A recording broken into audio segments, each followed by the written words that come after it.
So today in the studio, we have a private nose detective that I think everyone knows. No pun intended.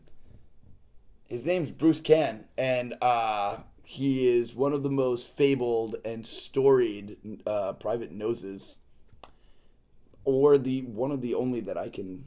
Is this going to be one of those man behind the myth Yeah. scenarios here? Yes. I think that we all need to know of since your recent stardom, like the man behind the myth. Okay. Yeah. Thank you for coming here. Yeah, and before we start, I did make it very clear that one of the stipulations of me coming here was that I was going to be able to drink hard liquor.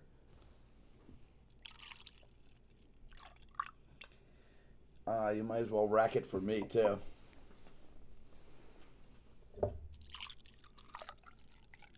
It's not too much, is it?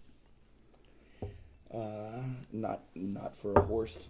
So, you come from a long line of nose detectives. I hear like.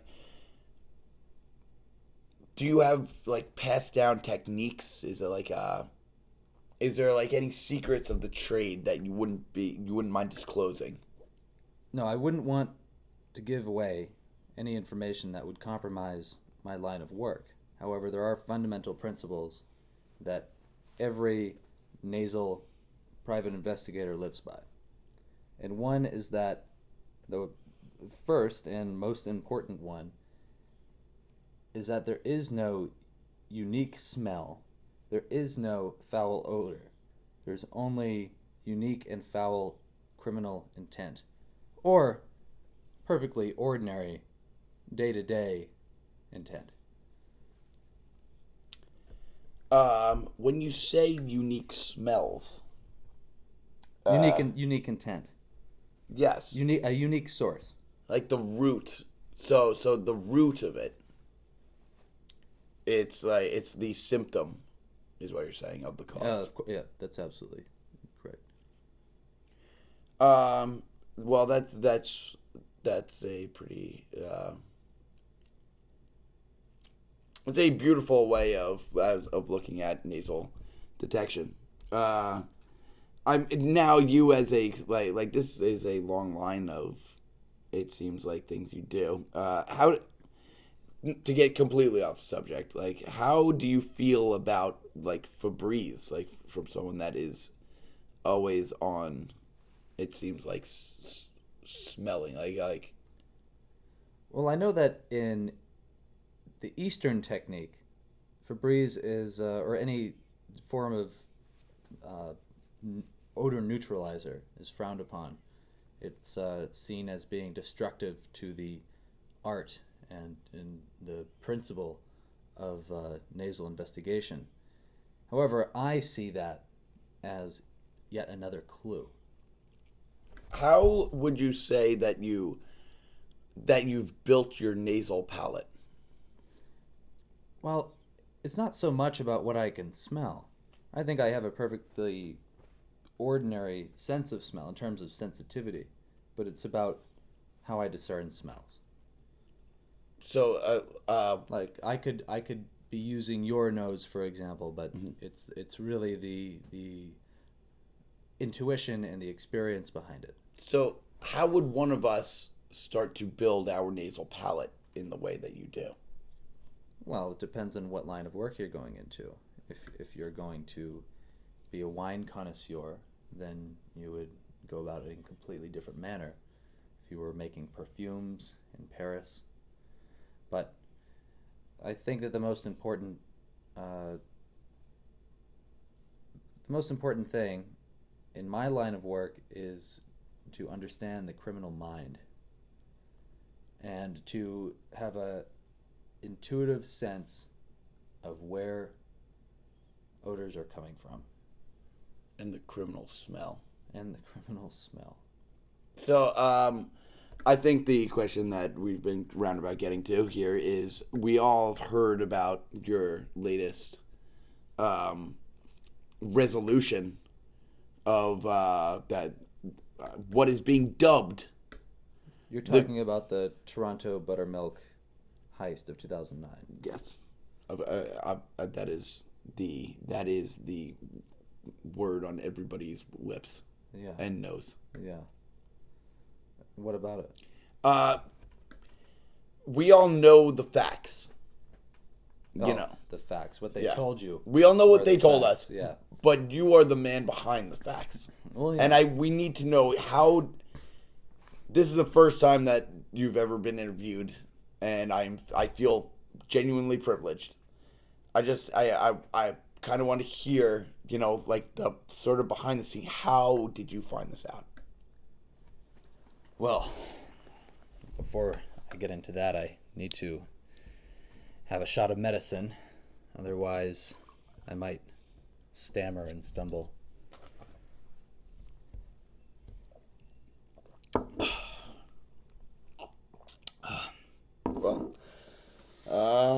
Well, chin chin. It all started in late 2007. Excuse me. When I bought a megabus ticket for a solitary weekend getaway to Toronto. And I was in the Cornhole district of Toronto. I was in the Cornhole district of Toronto at that time. That was where the cheapest hostel was. And I saw the prettiest little Laotian lady that I had seen in easily 20 years. And she was a housemaid. She was more of a nanny. And I could tell because of the very distinct smell of buttermilk on her elbows. Now, when I meet a pretty young lady and wine and dine her, when opportunity strikes, I always take a sniff of their elbows. It's fascinating. Fascinating. Yeah, because there's all these crevices and the stretched elbow. When you stretch your arm like that, or you straighten your arm, the elbow forms these pockets. Yeah. And, all right. I got them. Yeah. And every pocket is like a story into someone's life. Yeah. Yeah. Because so you're saying smells will just trap in there like Velcro. Mm-hmm.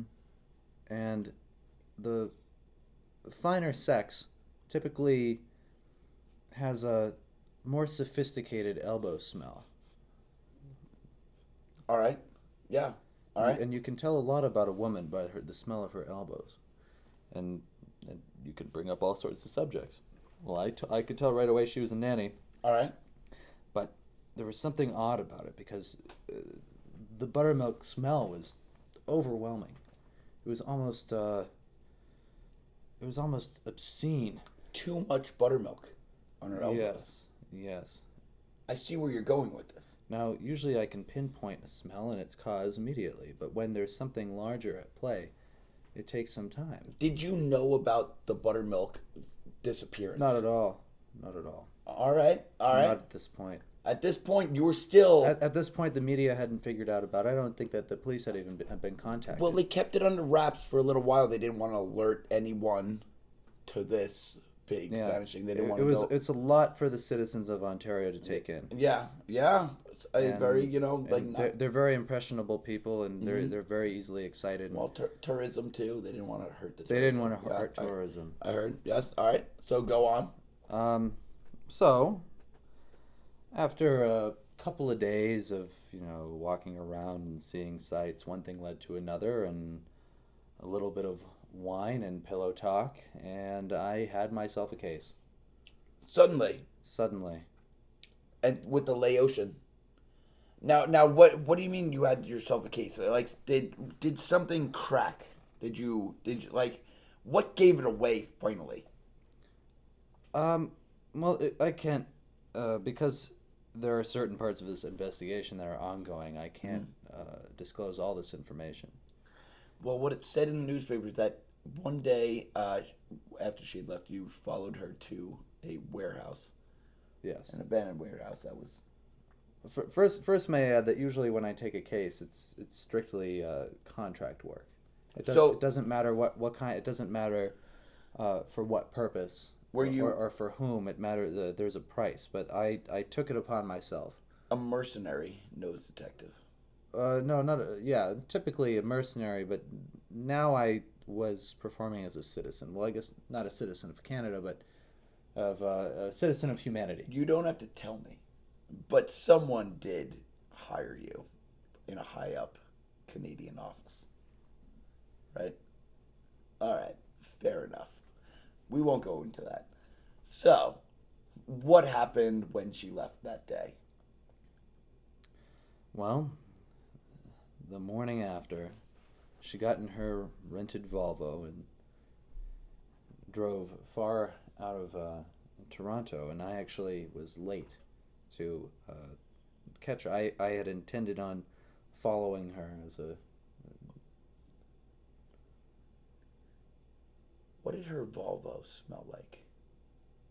Well, that's what I was going to get to. I knew that she drove a rented Volvo. It was an original Swedish model, not after the company was sold in 1992. I could tell by the exhaust there was a very high rate of unspent potassium.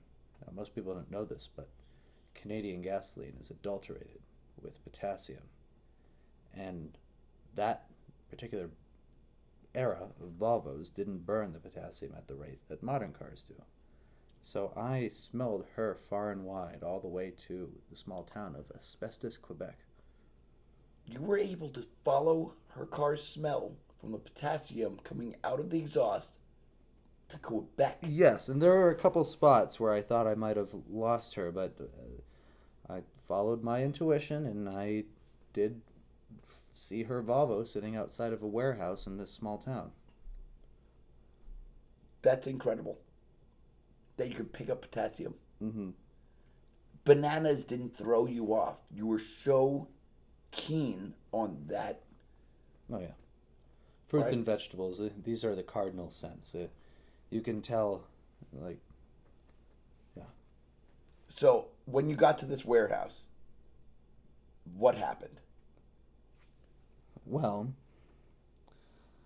I swiftly left. I didn't stick around very much. I scoped it out. I drove around. So it's a flat town. You can see from miles away. You can see miles in any direction. So I drove on the roads that surrounded this warehouse. It took about 45 minutes. I went to the next town over and rented a motel and watched a few episodes of Sanford and Son and went to sleep. And I stuck around for about 2 weeks under the radar of what turns out was the local buttermilk cartel. That is how. And eventually, you cracked the largest buttermilk caper. When did you finally decide to pull the trigger? To pull the ripcord on this whole? When did you finally decide, I'm certain I'm going to go and alert the authorities? Like I mean, I'm sure it must have been tough. This Laotian sounds amazing. And to blow chances with her would be, terrible. Like, when was the point when you were like, this is it? I am certain of it. Well, have you ever seen a James Bond film? Yes. Do you remember how there was always a criminal enterprise, and inside the headquarters of this enterprise there were these henchmen that would go around in matching suits? Mm-hmm. So I approached one day thinking, there's some criminal activity going on, but I could probably fly under the radar. And I drove up to the warehouse and I took a peek inside. And I love the women, and last thing that I like, other than protecting our children, I think that we should respect women. And I looked inside and I saw that they were all in this uniform, this dreadful black blouse. It had this horrible scent of rayon. It chafes. Rayon. Have you ever worn a rayon shirt? It Yeah. chafes every mole, every wart, Every nipple. every nipple.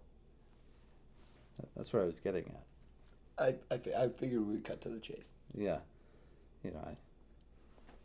I said this cannot be. I will not tolerate this. I will not stand for this. And so I collected my evidence. And to date, this is the largest heist that has ever been solved. Oh yeah, in terms of monetary value. In terms of monetary value. And weight. There were about 500,000 metric tons of stolen buttermilk in the silos of this facility. It's amazing. Yeah. That's amazing. And the estimated value of the buttermilk was more than Jeff Bezos has. It's more than his net worth. There was about $200 billion of buttermilk. $200 billion heist. You cracked a $200 billion heist. Solo. By yourself. In Canada. Well, the surprising part is that I solved the case a lot. I solved the case much earlier than the case itself was nullified. I brought it to the attention of the FBI, the CIA, MI6, and even the FSB. And it was not taken seriously by anybody until one day in July of 2008, I get a letter in the mail from the Attorney General, Eric Holder. And he wanted to speak with me personally in his office. And beyond that, I can't disclose the details of that conversation. But that was the beginning of someone other than myself taking this seriously.